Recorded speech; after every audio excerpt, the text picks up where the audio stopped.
Hey everybody, it's Terri Murphy, Master Coach with Workman Success. Welcome to our monthly. This is really fun. Why don't you tell us while we're getting everybody on who you are, where you're from? Just post it in the chat. We're going to have a chat. We've got beautiful Brooke signs. She's going to be sharing all of her good stuff with us. And so let me know who you are. I know that Brooke, where are you today? I'm in Charlotte, North Carolina today. Nice Yeah, and sunny. Oh yeah. Oh, stop. We're having a bad hair day here. What's happening in Salt Lake, Harry? Anything fun? You're muted. That's the only time Harry's quiet, by the way. Well, It's a beautiful day here, actually. Beautiful day. Is it really? Yeah. Because everybody's like, it's raining. It's like been a bad hair day for weeks. So let's see. Michael's from Fair Oaks, California. Welcome, Michael. Do we call you Michael? I like that. As opposed to Magic Mike. I don't know where that came from. Sorry. We're going to have some fun today. So if you don't want to have fun, get off now. Okay. Because we're going to have some fun because Brooke Signs, she is the bomb, man. She has all these great ideas and she's going to share them with all of us for the next 59 minutes. We've got Ryan. Oh no, we've got Ryan. He always looks serious, but I think he could be fine. Hi, Michael. Nice to see you. Who else is with us? Anybody else want to tell us? Raise your hand. Ashley is in Charlotte. Really? Oh, nice. I wonder what the weather's like there. What's happening in California, Michael? Is that your real background or are you faking it? It's my backyard. It's my outside office. And my dog, my assistant, my 8-month-old boxer puppy will probably interrupt me.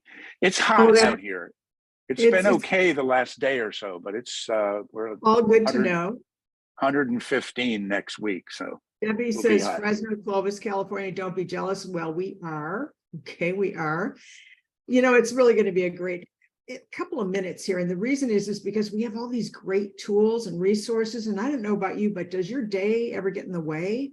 I mean, clearly we have an issue with that. And as we ask a few more people, if you don't mind to jump on, one of the things that Brooke has been so good at doing is breaking down each step so it gets done. And this woman has 2 kids plus a husband and 3 offices. So, the roll your eyes, oh my God, how does she do it? She's about to share that. We like to see your faces, yes, unless you're having a bad hair day, but we don't care. Audrey is in Arizona. Well, why? Okay, I mean, why? It's just so hot there. Really? I'm in Chicago where we can't decide if it's fall or spring. It's just going to keep raining and being miserable. But it has great pizza. So there's always a great reason to be here. So Harry, I'm thinking it's 2 minutes. I'd like to give 1 more minute here in Houston, but I'm from Chicago. Well, yay. Okay, come back because it's a wonderful place to be, especially if you're looking at Navy Pier today. But we just finished having some big events here for any Remaxers out there. So we're really excited to be getting joined here. Again, if you're jumping on, let us know if you'd like to just say hi. I'm Terri Murphy, Master Coach with Workman Success. And Brooke, I think we're just going to launch this thing because those of us that are already here, our type A's, they're going to want to get going. And let me just tell you a little bit about Brooke. Like all of us, I mean, she was doing good. She was doing good, but she had an absolutely astronomical success. And the reason is she started off doing things well, but knowing that she has an OCD personality and she knows I can share that with her. She really started having this moment where she realized that no matter how fast or hard she was doing it, there had to be a better way. So Brooke, tell us a little bit about what was that moment where you realized, I need some help? Well, thanks for having me, first of all, today, Terri. It's an honor to be on with you. I just adore you so much. My first aha moment, and I think so many, whether you are in the same maybe shoes as me or not, but so many of us have been in a similar situation. I was in my first year in real estate and was blessed to be rocking and rolling and busy, but I took a vacation to Disney. God forbid that I decide to take a vacation, right? And I head to Disney and I'm standing there in the middle. Number one, I barely remember this vacation, but I'm standing there in the middle of Magic Kingdom, and I know I see this roller coaster about to go overhead, and I'm looking at it and I'm like, gosh darn it, those people are going to make a lot of noise. And I am on a business call right now. I'm trying to work a deal. And all of a sudden I was like, what am I doing? And so that was a very aha moment of, hey, I'm in Disney, greatest place on earth, right? I need to be with my family and be present and be in this vacation. And so that was very eye-opening, and I'm sure many have been in a similar situation. Well, we have a shock collar business. Yeah, you know, people are standing there with bags of money wanting to buy a house, and we feel like we have to jump on it. I'm sure everybody here has that issue. But you say that coaching with Workman really changed your business. And there was a moment where there was that aha, and you were at a conference. Tell us what happened that made you make the move to change from going from basically what, 250,000 or 100,000 a year to 250 to more. Tell us about this. Yeah, so after that vacation and many days like this on the screen of mom working at the office or being somewhere else, right? And my kids are seeing me from afar. I just look at this picture and it brings tears to my eyes, because that's not the life I wanted for my kids, to be seeing me from an iPad. So fast forward my first year in the business, on that anniversary date, I was at a conference and I had seen Verl Workman speak and also Cleve Gaddis. And I am, as you said, starting this webinar, I'm an OCD person and I'm listening to them. I can admit it. It's okay. I should start a support group, but I'm listening on stage to Verl and Cleve, and they're talking about, you should, we have this lead tracker and we have a transaction tracker and we have all these things. And I'm like, I'm this OCD person, right? I say I'm detail oriented and I have sticky notes all over the place. Checkbooks. I'm writing names and phone numbers of people calling me. I'm writing them on my hand. I'm like, where is a pen? Let's write on with lipstick, whatever works. Like, we just need to capture the information. And so hearing Burl and Cleve talk about there's a different way, and let's open our minds to this different way. And at that point, and after going through what I went through in Disney, I said, yes, please, let's hear the different way, because I'm sure this can be done better. And that was a huge moment for me. Well, the thing is, at Workman, we do have systems, and that's one of the biggest differentiators that we have as a consulting and coaching company. But there are a lot of them. And you said that you were sitting in your office with your admin, across the way, the glass, you could see like your team sitting there, and they were kind of staring at each other. And what did that prompt you to do? Yeah, so I'm big on the team works from the office. Of course, that was pre-COVID and everything, but I love being in an office, rubbing elbows with people that are like-minded, driven, successful, getting down to business. I feel like you can learn so much from, even when you're new in the business, hearing the phone calls and the conversations and the verbiage used. But I was at this moment that I was sitting in my office with my admin in there, and there was a window that looked out or into the office across the hall. And that's where all my team members were. And so there was an office, I think it was 5 desks sitting around the room. And I look at everyone that they're just sitting there kind of looking at each other and looking at their computer, like, okay, I'm here at work. Now what do I do? And I was like, you know what? We have so much stuff that I want to tell them, we could do this and we could do that and we could do it over here and do it over there. And I said to myself, I think we need each one of these team members to have their own system or process or their own how-to each day. And that's where I started working on what I call my task sheets. I do have some team members that are like, don't call it that. So call it whatever you want, your checklist for the day. But that was hugely impactful, working with my team members and incorporating that into my business. Now let's talk about that for a second, because as a senior coach, you have impressed all of us with your adoption and integration of the workman success systems. Because part of that is, there's a lot, and we get a new person. We're so excited to help them like structure their day, because what we're hearing is what most agents suffer from. They go to work, they've got all this stuff to do. They're supposed to prospect, and they're supposed to follow up, and they're supposed to market and farm and do social media and all these things. And the day just goes by and they get into bed with no dollar productive activities. And when you said your task sheets, tell us tell us about the top 3 that you're using to help people focus on just that day, so they get something done that actually earns money as opposed to fake work, as Verl likes to call it. Yeah, and those that are listening and watching that are workman coaching clients are probably familiar with some of these tools. And it can be overwhelming for some of the team members is thinking about all the tools and how to incorporate them in their business.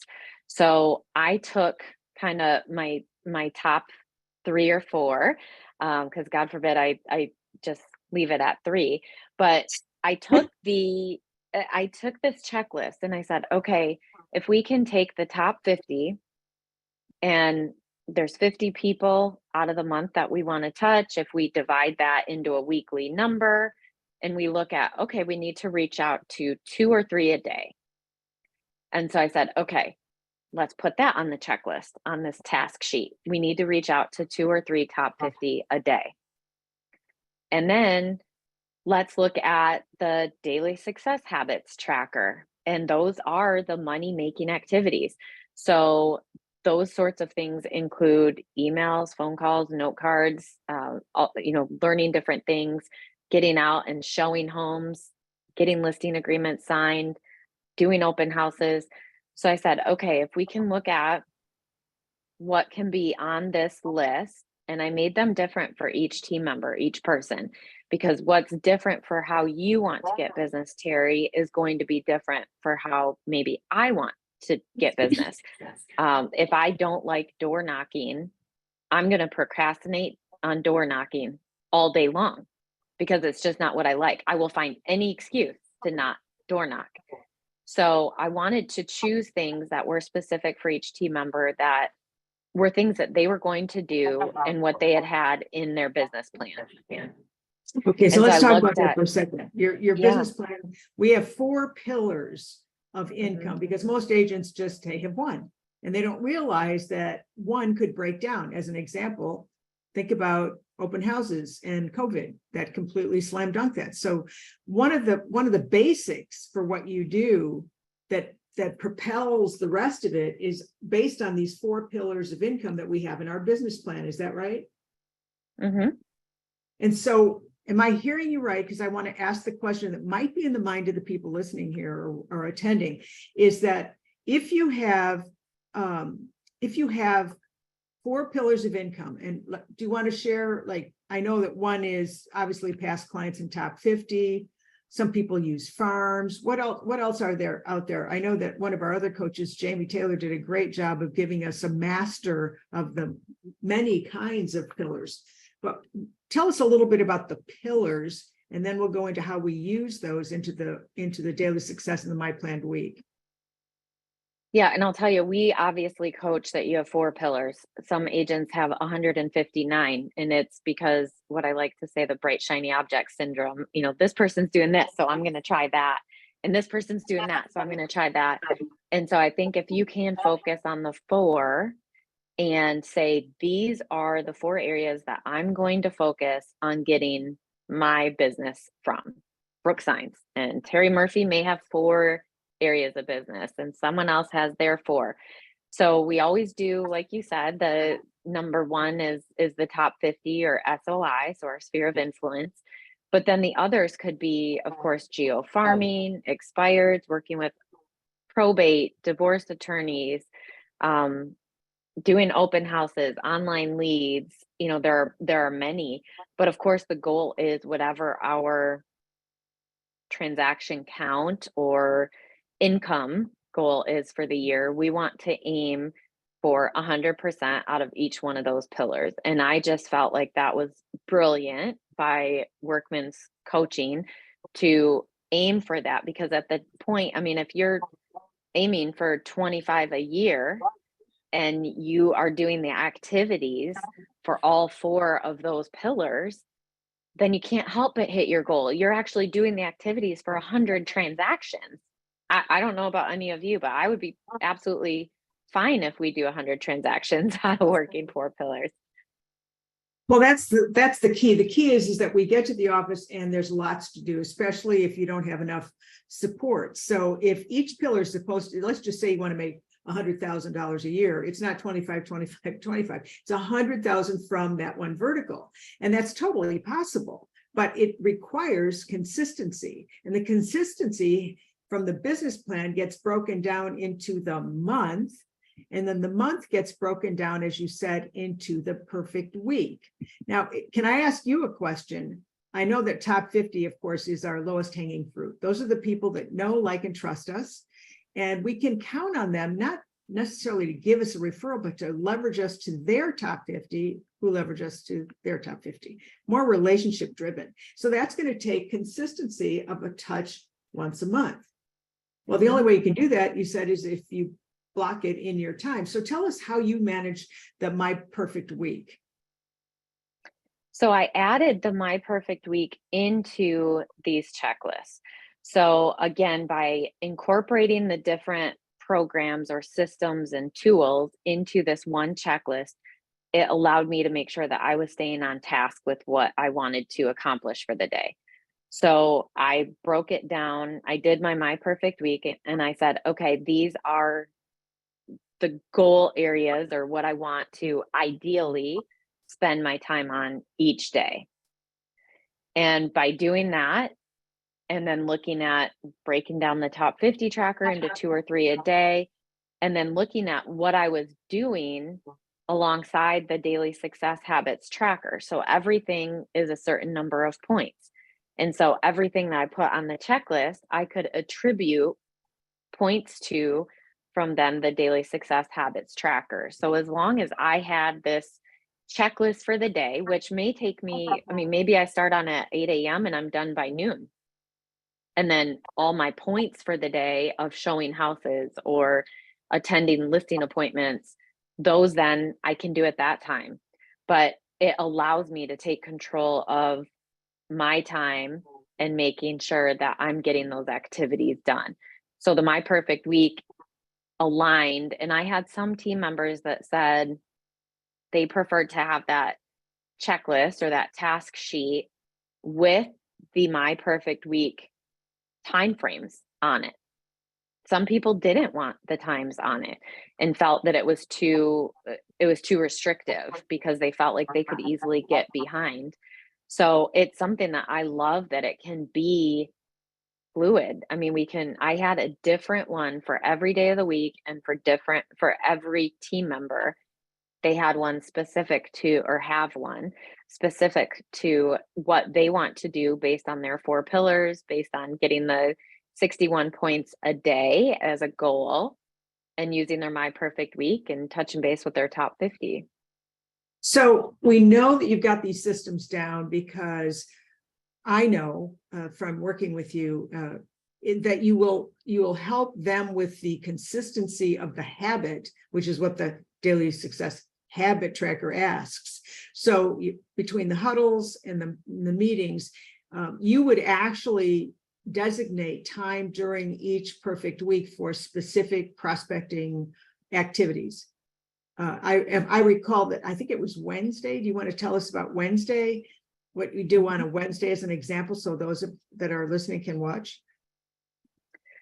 Yes. So again, with the Workman systems and tools, everything is only as good as we use it and put it into process.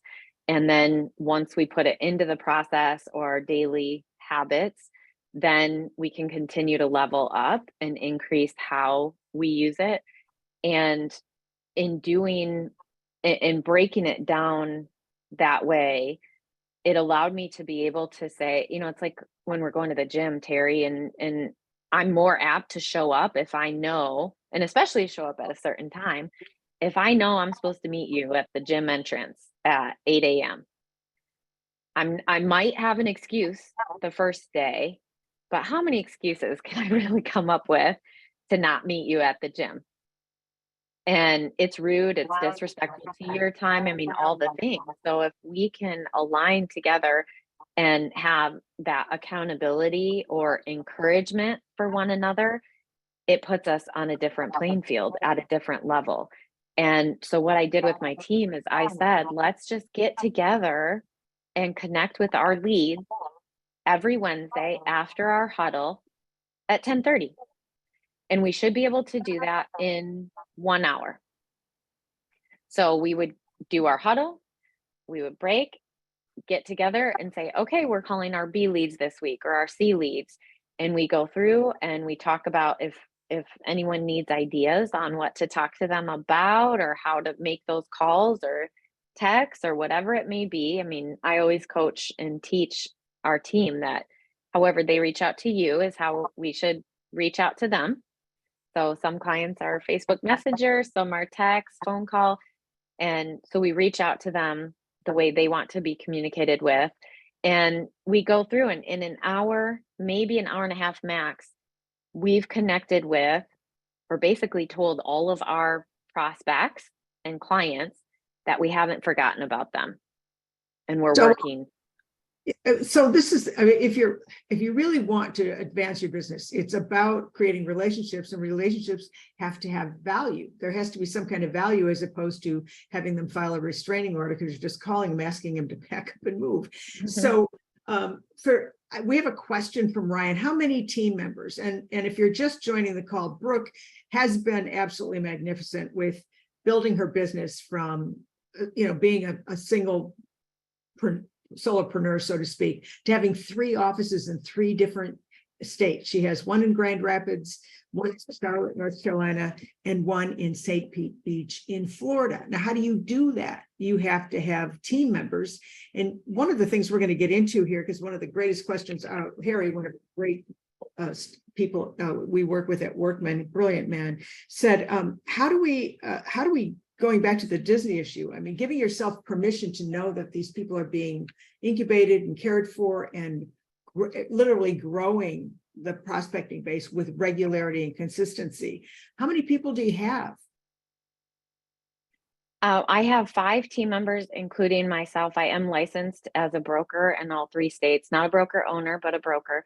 So I have 5, including myself in the Grand Rapids, Michigan or West Michigan area. 5, including myself in North Carolina in the Charlotte area, and 2, including myself in St. Pete Beach, Florida. Yeah, and I just want to throw in something personal here. I actually had a referral, and I just put up there, like, who do we have? And of course, Workman, if you're one of the Workman people, we have a whole referral network. And sure enough, Brooke comes up. This girl called me like lickety split. It was like, oh my God. It was so good to know that somebody's out there being seen, valued, and heard. And you say that because not everybody on this call, how many people, just raise your hand, actually have a team? Anybody? Let's see how many hands go up. We've got Michael, and who else? Anybody? I can't see everybody. What do we got? Okay, we've got Jonathan. Thank you. I feel like romper room. I see Jonathan. I see. They don't even remember romper room except for Michael and I. Yeah. So, Harry too. Yeah. But at the end of the day, and I know Stephanie does. Thank you for being on, Stephanie.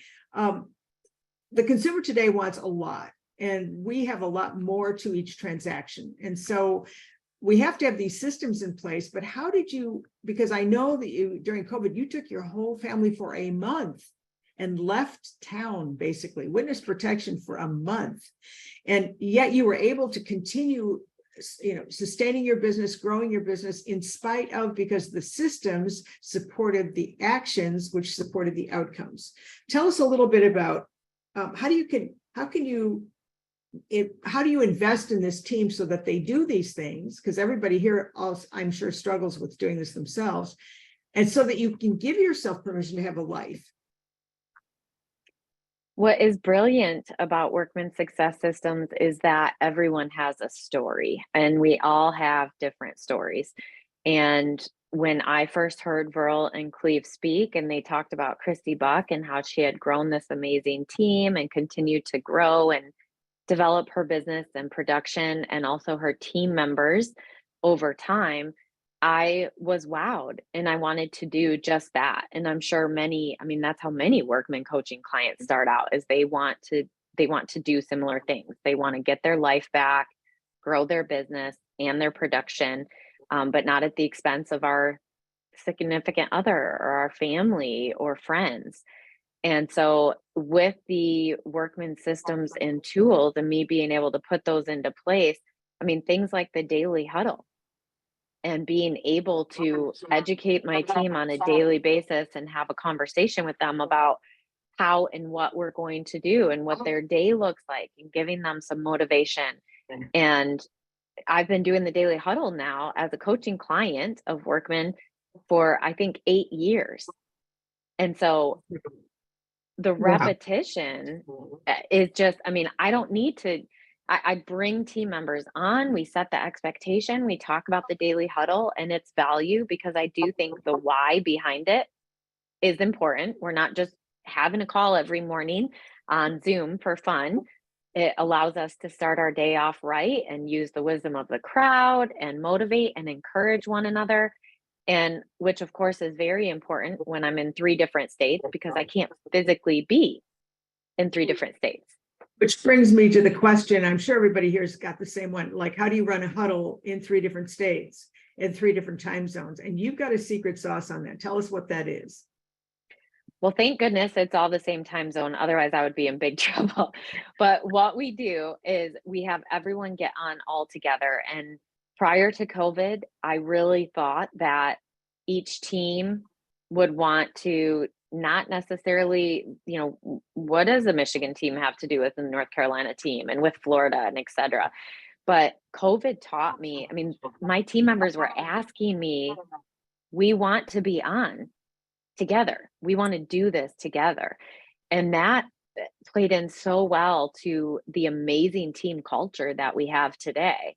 And instead, what we're able to do is, if my Michigan team has something that's working great for door knocking, a script, or something with attorneys and geo farming, et cetera, we can duplicate that. We share that on our huddles with the other 2 teams. And so how great is that we can all share that together?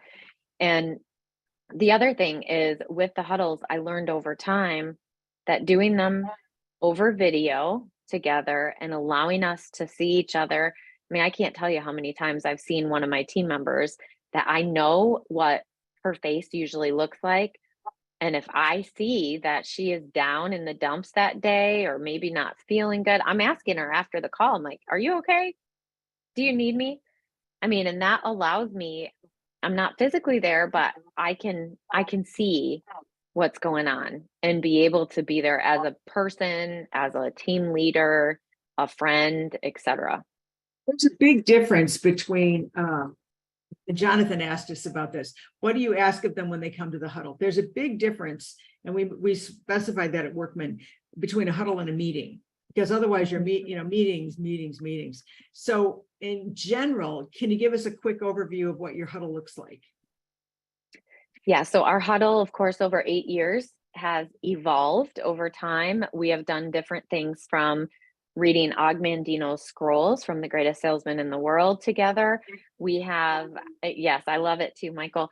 I have done different, every year I ask my mom, this is a little cheat that I ask her for, and it's a constant Christmas gift that she can always count on from me, and vice versa. But she gets me one of those old school 365-day tear-off calendars that has a motivational quote or success topic on it.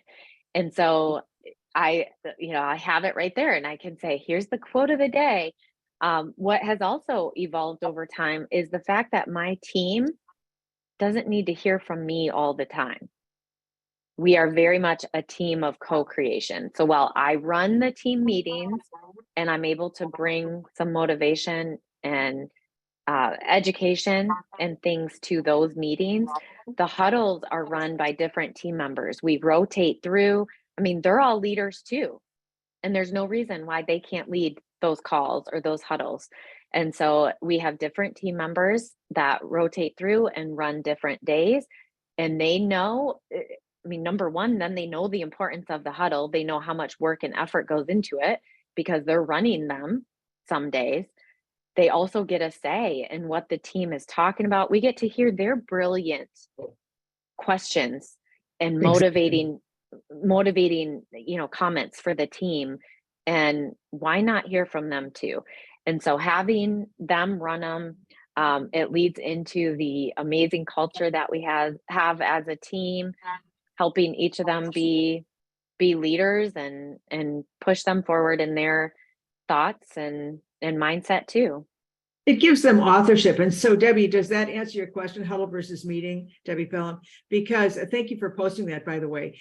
There's a big difference. A huddle, I mean, very often as a coach, we'll ask our clients, what was your huddle? And it can't be a session where we're, just talking about, what's going to be done. Basically, the huddle team leader, and I think, Brooke, you can answer this better than I can, and that is to help them focus on their 4 pillars during that week, month, or whatever. If it's an ABC week, if it's a top 50 week, if it's a sphere of influence. One of our other coaches, Jamie Taylor, did a terrific job of breaking out top 50 so that we knew how to book, schedule, and execute touch, because that's really what it is. And so thanks for that question. That's really good. Collaboration is the key. Everybody then feels responsible. It's sort of like making dinner. If somebody else has to do it, they're like, oh yeah, this was a little work. But one of the things you talked about is you shifted from calling it the Brooke Signs team to Grand Allure Home Group. Why did you do that? Because I wanted everyone to have an equal say. I'm the crazy one that said, yes, I'll start the team. I'll be the team leader. I'll go and get my license in 3 different states. But at the end of the day, it's a partnership. I feel like we are all partners. Regardless of what split they're on or what their 1099 is that they take home at the end of the year, or what they focus their business with their goals and whatever their level of success is to them. At the end of the day, we're all partners in this business. No one likes to feel like they're on an island by themselves, or there are very few. And so being able to work on a team where we all make each other look good, we all support and encourage one another, we all kind of pay into the team with whatever our split is, and obviously the value prop for what we're getting for that. But that's huge to me, is being able to have Grand Allure Home Group. And if I do decide to take my family on the road for 30 days to tour the country during COVID, if Brooke Signs isn't physically at the listing appointment, they know they're going to get good service. They're not worried about Brooke Signs from Brooke Signs team not showing up. Yeah, see, that's been an issue that we've had over the years. I know Stephanie understands that, Stephanie, who's been with us for a while. And that is that if you're a solo agent and you're passing it off to someone else, they're like, oh, well, what happened to Brooke? But when you pre-arrange and pre-set the position that they get all of these people to help work, and the responsibilities for each segment of the transaction, that really makes everything work. I mean, it takes the pressure off of you, so you can leave. Is that good? I mean, does anybody have any questions real quick of Brooke before we go on to a couple of other key things that we've got going on for her? I mean, I really appreciate you all being here. And I'll tell you, the thing about to me, Brooke, the key here is that in order for us to have job descriptions and roles within a team, we have to be very clear about who takes care of everything. And I know that you're, like you mentioned earlier, we made a little fun of you about being OCD, but you're very specific on your onboarding with whom you work with, and that they believe in the core values and the kinds of things that we project here at Workman Success. What happens, I'm going to deviate here for a second, when somebody drops the ball? How do you handle that as a team leader? We talk about that a lot. I mean, that's one of the things, even going back to our huddle, that we ask for the wisdom of the crowd. We help one another when we have objections that come up, and maybe get ourselves into a pickle or an issue. I mean, no one wants to be in that situation. So I think sometimes it happens. I mean, we're working with people and they're, closely with their finances, a huge financial commitment or investment in purchasing. And so if we have that, we go back to our core values, we go back to our belief system and how we help one another to work through that. I have made the hard calls to a client and will say, I'm sorry. I have no problem coming to anyone with my tail between my legs and humbly saying, we messed up. It won't happen again, and we will make it right. And what does that look like or mean for you? I just got done reading A Complaint is a Gift, and I can't tell you the amount of good nuggets that were in that, and the training opportunities that I was able to bring to my team in how to look at these. If it's so true, the things that are in that book that the author speaks of, that if someone doesn't care, they're not going to pick up the phone. The public is so accustomed now to people not caring. They're not going to complain because it doesn't matter. You're not going to do anything about it anyways. Yeah, that's a good point.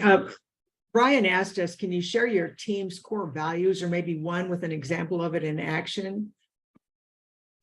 So I do have, if you go to, not to promote my own website here, if you go to grandallurehomegroup.com, you'll see the different websites there for the Carolinas, for West Michigan, and for Florida. And there we share our core values. They are in our listing presentations. They are in our buyer's guides. They are on the homepage of our website.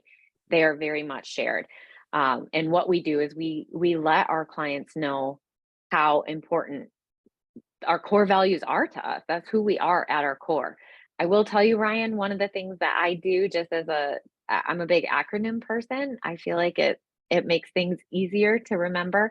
So they're based on Love West MI is our Michigan. And, so I try to keep it with along those lines, if that answers your question. And I did want to go back. I know Jonathan had asked too, so hopefully we kind of tackled that with what we ask of the team members when they come to the huddle. And I think the only thing there that I really like to ask of them is that they show up and really show up and plan to be interactive and engaged. Because if not, I'll call on them. But that they come on camera, because again, I want to be able to see the whites of their eyes and see how they're personally maybe doing that day. And then the ones that are running the huddle are coming with a different topic, a motivational quote or insight for the day, or, hey, I ran into this well and septic issue. Have any of you run into similar issues? I have 2 team members on my team that have been in the business twice as long as I have. And so using the wisdom of the crowd is a great tool. It's always good. So I know that you mentioned you're a big fan of our workman systems, and you find yourself using Verlisms, which we all, if you love Big V, you know what that means, to like inspect what you expect. And one of the things that we don't do as entrepreneurs, and I know this well, is that we don't ever measure what we do and how we do it and if it's effective. And so you have about 5 workman tools that you love. And we already know you love daily success habits, which one of the things that we often hear, Brooke, is like, how do you I don't want to say make them do it, but how do you make your team members report daily success habits so that you know not what they've done all day, but if they're spending their time in the areas that should pay them? So let's go into daily success habits and tell us what the other 4 are that you love. Well, I hate to bring it a step back, but that's how I kind of do it. So when we start with our business planning and we look at where our business is going to come from for that year, and we look at where we want to be professionally and personally, because that's whatever level of success you want to be personally and professionally. That's hugely important to me. And so I sit down with each one of them and we go through the business planning, which I'm excited. I'm bringing all my teams to Florida for leverage this year. And we're going to roll up our sleeves and work on our business plan. And for us to be able to do that with the Workman Success Systems family, I'm absolutely stoked and excited to do that. But it starts there. And so if we can say, here's where we're going to get our business from, and then we sit down and I go through each team with each team member individually, and I look at, okay, Terri, let's talk about your 4 pillars, where we're going to get the business from. And again, we put those into the task sheets, and the daily success habits, honestly, kind of come by accident. So I don't want them thinking about every day you're a failure if you don't hit 61 points. So let's remove that from their mindset and look at the task sheet that they have created alongside me. They had say in it. I didn't say this is what you have to do each day. I helped them create this sheet that would work for them and their best interest or level of success for them. And so in doing so, we added things to the task sheet that will get them points. So if they're looking to work their 4 pillars, and one of the things on them is to connect with divorce attorneys, then I look at the task sheet and we say, okay, what can we do to move this needle forward on this pillar? What activities can we do to try to get those 25 transactions this year out of this pillar? And we put those activities in there. So if we get 1 point per call or 1 point per email, the activities on the task sheet for that day may say connect with 25 attorneys or follow up with 25 attorneys. That's 25 points if you are making phone calls. And then if they go out and maybe they follow up with the 25 attorneys that they had connected with last week or didn't reach, and they send an email to them this week, that's another 25 points. Now we're at 50. And then you send out a couple note cards, that's 2 points a piece. I mean, if you're just focused on those activities and breaking them down, you just accidentally get to 61 points or more. Yeah, so that's a really good way to look at it, because we do get a little pushback from that.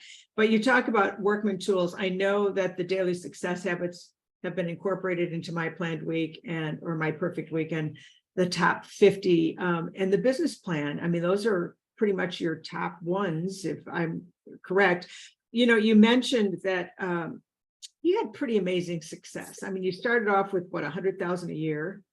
And you were doing well, and then 250 after you started coaching in 1 year, then 500 in 3 years, and another huge boost to $750,000 gross commission incomes in just 5 years, and opened 2 different offices. And we had COVID, and you took a month off with your kids, running around the country eating, enjoying barbecue in Memphis, and chocolate in San Francisco. You did all of that.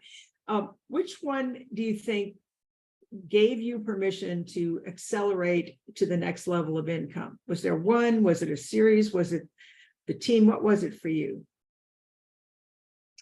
I think taking a step back, and I always tell people that one thing that Workman Success Systems is so fantastic about is it's not a one size fits all. You can take these systems and tools, you can implement them into your business however you would like to. And you can have buyer agents, you can have listing agents, you can have them do both, whatever it looks like for you, but it's using them. It's like making that commitment to just show up at the gym and get on the treadmill. Once you're there, you better do it. Otherwise, leaving in your gym clothes is pretty embarrassing. So, show up. And so I took myself back. I said, okay, I'm going to put my CEO hat on. And I'm not gonna lie, I know coaching with workman success is, we always say it's an investment in time. So you have to be willing to give the time and put in the work. And it's a financial commitment or investment as well. And I know when I first told my husband that I had signed up for coaching, he was like, what? So I definitely did the ask forgiveness, not permission. And he said, you're the most driven person I know, you don't need coaching. But what happened is within 30 days, and he's not in the business or anything, within my first 30 days of being in coaching, he said, oh my gosh, I see it. You are now looking at your business and speaking CEO terms. You are looking at your business as a business. So I'm no longer running around like a chicken with my head cut off or a Pop-Tart agent, but I'm systematically saying I'm going to take control of my life and manage my time. And in doing so, helping to grow other people in this business and their families. So my team members, I mean, being able to come into a team that they can plug and play in all these systems and tools and resources, and being able to catapult them, whether they're a new agent or have been licensed for years, the things that they've wanted to achieve, now we can do together. And it's able to help them and their families in so many different ways. And so that's extremely fulfilling to me. The workman, when I go into the tool, I mean, it's so hard, Terry, because that's where I say that my favorite is the one you're going to use. I mean, pick any one of these systems and it's going to significantly change your business if you're not doing it right now. So choose one today and maybe add on another one next month. But the ABCs, having leads not fall through the cracks. I mean, it's all the leads that I had on sticky notes all over and on my hand and the checkbook and everything else. I mean, to have a place that I could just put the leads and not have those marketing efforts or dollars or relationships spent time creating and maintaining and nurturing just fall through the cracks because they felt forgotten. And a lot of agents, especially if you're listening, just because it's automated, just because the MLS is spitting out, information about what's on the market or what properties have sold for, it's abdication by automation. And so part of what you do is incorporate that touch and that, that rotating touch, whether it's a call, a hard copy, a video, whatever, so that people know that you just said it, care. But the plug and play thing you kind of blew over, and I'm thinking that's the one thing that most entrepreneurs need is some structure to grow the business, because they're working in the business, but not on the business. And I think you did that really well. You've got this big why. I know your husband, I know your children. They're actually, she's like the poster child for perfect family, by the way. The why.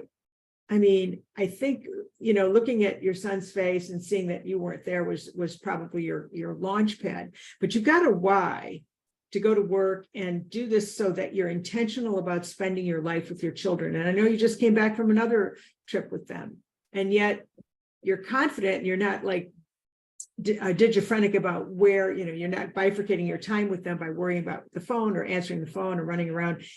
Which Christy Buck talked about earlier. I mean, if you're not familiar with Workman, Christy's one of our poster children because she realized she was always on the phone and her life is her two boys. So yours are your daughter and your son. Tell us, what's that why? What's behind it, Brooke? To me, it really is to create a lifestyle for my family and being present every moment that I'm present with them. One of the greatest things I learned from Burl is to do the date nights with my spouse and date days with my kids. And that is something we look forward to. I mean, if I have to move it from one Sunday to the next, the kids are like, what? Why are we moving date days? And I have done this for 8 years now. Since I first met Burl and heard him on stage, we have done date days with the kids. It happens every month. It's my son and I 1 month and daughter and husband. And then the next month we alternate and they get to choose what we do for 2 or 3 hours. We have had to put limitations around there because they're getting smarter and they know certain things like a shopping spree at the mall isn't really appropriate. But it's something that we can all look forward to together. And of course, my visit all 50 states as a family, and that was something that you already mentioned is, I mean, doing that and being able, we have 2 states left as a family, to be able to have traveled to all 50 states together as a family of 4. And we've got the whole, I mean, people text me different map images and different things I need for my travel wall of my house all the time. And we've got the pictures in the states and all the stuff. But I mean, that's why. And yes, we have been to Alaska, Debbie. We did the Alaskan cruise last August. But that's where, I mean, just being able to do those things, I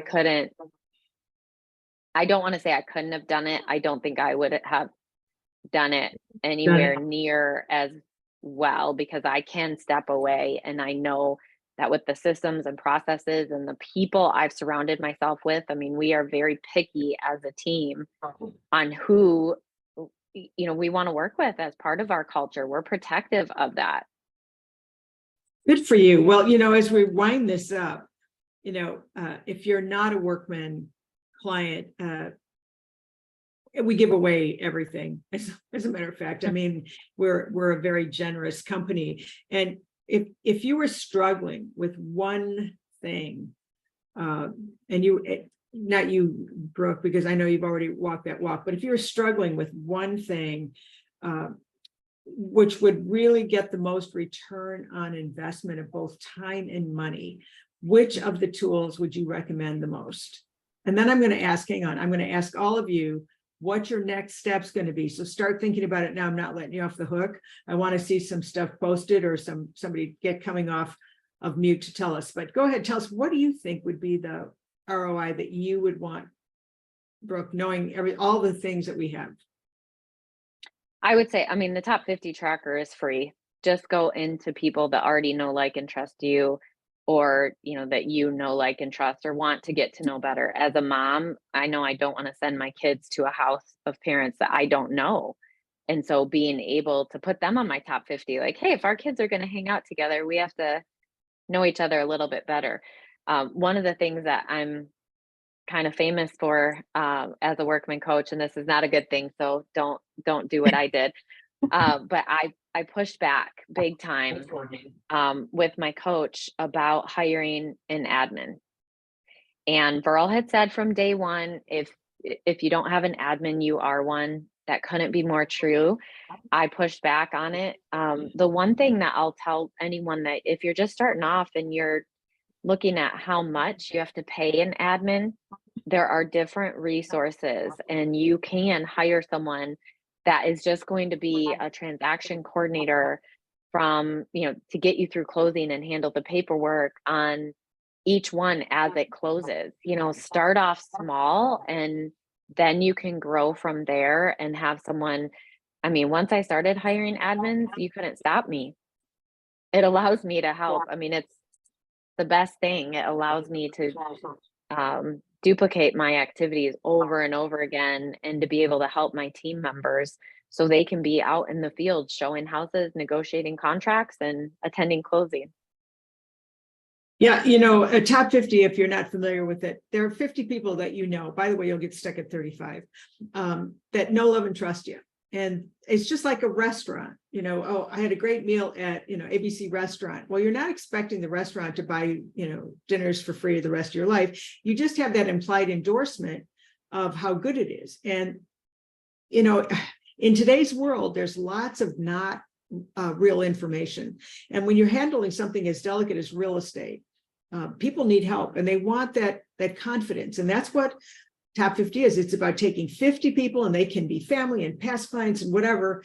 They can be a combination of people that know, love, and trust you, and would refer you in a New York second, because they have total confidence that you would take care of them. Now, one of the things that people don't understand is that Top 50 allows you to be that celebrity authority, because real estate is not just about houses, it's about landscaping and, you know, babysitters and everything else. So you become that celebrity authority by promoting them as well. So Top 50, I would just say, who's it? Debbie says, I also a top TC and my agents depend on me heavily. Yeah, well, how about it? As a team leader, you want to help the people that they help. So top 50 is probably one of the best, but I'm looking for everybody to tell us what your next steps are going to be. What's your best takeaway from today's session with Brooke? And what do you think is going to be your first step when you leave? Because we all go to these things, we take great notes, we decide we're going to do it, and then nothing happens, right? It's like starting a diet. I can do it every day. So Stephanie says, implementing the task sheet for my team huddle. I think that's a good one. What do you think, Brooke? I love that, Stephanie. And the other thing that I didn't add in too much there, but incorporate their personal goals too. I had a team member that he didn't have a great relationship with his father. And so every Thursday I had put on his task sheet. Well, we had put it on together as we were creating it, that every Thursday he would call dad and just talk with him. And so those things, we want to have that good balance, that wheel of life where we have the balance. We don't want the tires to be a triangle as we're going through. Having the balance all around is important. Well, and Debbie posted, I have all 3 tools now, and it's simply implement works. So Deb, what's going to be your first step? I don't know if you can come off and tell us or not. This is the silly part about it, because of course it's so simple. It's almost like you feel goofy that you haven't done it. I have my top 50 filled out. I'm all about filling out the forms. That's the first step. Good job. Well, now it's like, okay, now you need to reach out to these people. So I think where I get stumped is, okay, so how do I approach them? Because I know you can't just say, hey, I'm still in real estate, so my whole hang up is I don't want to sound salesy. I don't want to, you know what I mean? And that genuine touch, sometimes it's kind of difficult if it's somebody you haven't talked to in a little while. Or that's a perfect apology script. Don't you hear it? Gee, I dropped the ball. I'm so sorry. And I drove past your house. I thought about you. I remembered what we had going on, blah, blah, blah. How's it going? How's the family? Use the Ford script. Yeah. And then, get their birthdays, find out if they've had more kids or, got rid of some or whatever, what their kind of dog they've got. People just they don't want to be asked for business, because you're going to go into whiteout if somebody says, hey, got a referral for me? You're like, God, no, let me go to Kroger and see if I can find one. I mean, give them the opportunity to give back to you by being concerned. So be authentic. Tell them, you've got a brand new thing coming up with client appreciation events and special care for your top 50. Top 50 can be family and friends and past clients, but they get treated differently. So that's where the consistency comes in, and Brooke's got that down with how she handles that. And Debbie, make it fun, make it a goal to learn something new about them and to track that every time you call. Like, just be interested in what they want to say and track that. So if they say, oh, we just went on a cruise to so-and-so, or we love red wine, or we love dog parks, or we love, trail running or whatever, serve them regardless of any opportunity. So the next time you go past the new dog park, take a picture and say, hey, here's a new one. Max would love to probably try this out. You should bring your dog Max here. Just think of how you can just show up for them, and in turn, they'll show up for you. Yeah, that tracker is one of the best ways. It's just there's Debbie, so we make sure we touch them once a month, and not like military, but in authentic interest. Well, I want to thank Sean. Thank you very much for saying don't focus on failures. It's hard not to do that, especially if you're Catholic and guilty. But everybody starts off somewhere. And the good news is that if we have the attitude of advancing our skill set, even with one more thing, one more time, which is one of the elements of our daily success habits, we're going to do that. Because Brooke wasn't always successful. She's had bad days too, and we all do. But here's the thing, we can always have solutions. Michael, I want you to walk. I'm going to follow up with you, Michael. Make sure you're working on that top 50. You can't Good job, miss Michael. Top 50. Yes. Join us we do this all the time. Workman offers so many great resources. If you want more information, go to workmansuccess.com, click on getting some information about how to advance your skill set and your income to the next level. I'm Terri Murphy, Master Coach with Workman Success. I adore Brooke Signs. And of course, Harry, thanks for helping us, and April behind the scenes.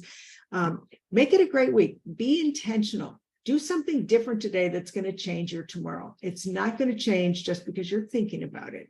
Let's see if you've got it. Let's see if you can go forward and, help someone help you help them. Got it? Join us again next time. Thanks, everybody. Thank you, everybody.